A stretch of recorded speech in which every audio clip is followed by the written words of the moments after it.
SRT를 타더라도 보통 별 생각 없이 자리를 예매한 경우가 많죠. 뭐 저도 보통 별 생각 안 하긴 무슨. 전 개꿀팁을 알고 있어서 SRT 남들보다 편하게 탄답니다. SRT 꿀팁 완전 정복 갑시다. SRT 전 좌석의 특징을 미리 파악해두면 편안하게 탈 수 있습니다. SRT 좌석은 버스나 비행기처럼 좌석 등받이를 뒤로 젖히는 방식이기 때문에 장거리 여행객 입장에서 좀 더 편안합니다. 단 등받이를 끝까지 젖히면 뒤에 승객에게 영향을 주다 보니 마냥 다 젖히기 부담스러운 경우가 생길 수도 있습니다. 반면 KTX의 경우 좌석 등받이를 약간 젖히고 다리 부분을 앞으로 빼는 방식이기 때문에 SRT보다는 덜 편안한 것이 아쉽죠. 물론 SRT처럼 뒤에 승객에게 영향을 거의 안 주다 보니 서로 부담스러운 경우는 없겠죠. 그러니 SRT 탈 때 첫 번째로 기억할 꿀팁은 차량 맨 뒷좌석을 예매하는 것이 가장 편안하게 갈 수 있는 방법입니다. 맨 뒤에 딱 안고 등받이를 끝까지 젖히면 눈 떠보니 내려야 할 역 지나갔네?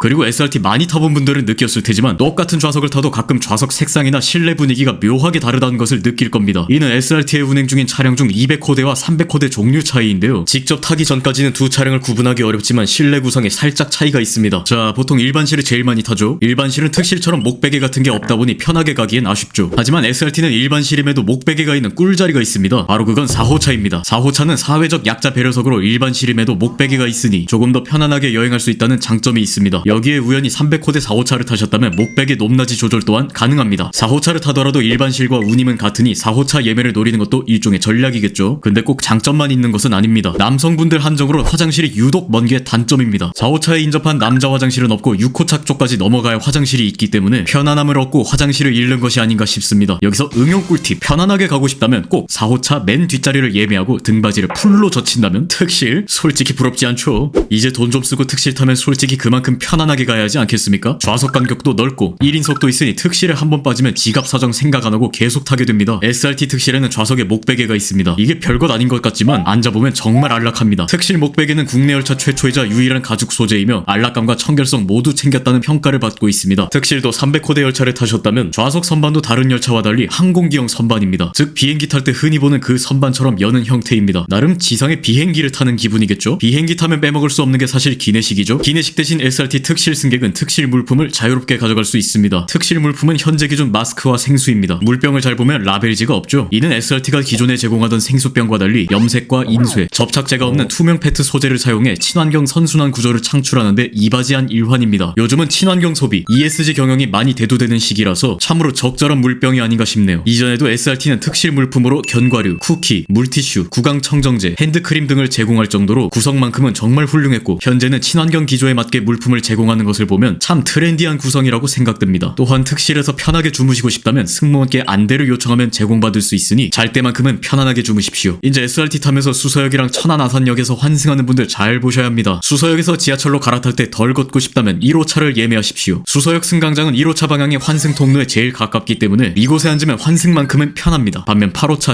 18호차에 타고 수서역 환승? 아 지옥이다. 근데 또 수서역이 아니라 천안아산역에서 지하철이나 장항선으로 갈아타면 얘기가 다릅니다. 여긴 정반대로 1호차에 타면 그냥 엄청 뛰거나 걸어야 합니다. 반면 8호차, 18호차에 탔다 환승 통로가 제일 가깝습니다. 스무스하게 환승이 가능하고 막말로 수서에서 버스 타고 30분 만에 천안아산역 내려와서 환승해도 됩니다. 물론 두 역 모두 굳이 환승하는 것이 아니고 역 밖으로 나가는 거면 꼭 지킬 필요 없습니다. 대부분 역들의 출구로 나가는 길목은 열차 중간 칸쯤에 있기 때문에 환승이 아니라면 상관없죠. 아 근데 동대구역만큼은 그 중에서 살짝 예외네요. 1에서 7호차 좌석을 탔다면 동대구역에서 출구로 나가는 계단이 상당히 먼 편입니다. 그나마 8호차가 계단에 조금 가까운 편이며 20칸으로 운행하는 열차를 탈 때는 서울 수서 방향은 10에서 11호차 및 14호차, 부산 방향은 11에서 12호차 및 16호차에서 제일 가까우니 동대구역 하차객은 참고하시면 좋을 것 같네요. 마지막으로 금, 토, 일요일에 SRT 탈 때 살짝 조심하셔야 합니다. 이때 SRT 열차 중 일부는 10칸이 아니라 20칸으로 운행합니다. 근데 이 20칸 열차가 10칸 플러스 10칸이라 서로 안 이어져 있습니다. 무슨 말이냐면 1에서 8호차 열차 한편성, 11에서 18호차 열차 한편성이 서로 결합해서 운행하는데요. 너무 바쁜 나머지 여기 뛰어왔는데 내 좌석은 6호차이고 문 닫기 일부 직전에 탄 칸이 12호차다? 이럴 경우에는 네 다음 역까지 못 앉아갑니다. 만약 수서에서 탔는데 천안아산까지 무정차 통과 30분 동안 못 앉네요. 그러니 이 같은 복합 열차를 탈 때는 이 같은 특성을 미리 인지해두고 타셔야 하니 가급적 역에 미리 도착해서 차분하게 타면 좋습니다. SRT 꿀팁 이 정도면 많이 알게 됐네요. 여러분도 기억해뒀다가 요긴하게 쓰셨으면 좋겠습니다. 다들 즐겁고 편안한 여행 되십시오. 감사합니다. 도시교통공작소의 도시교통이었습니다.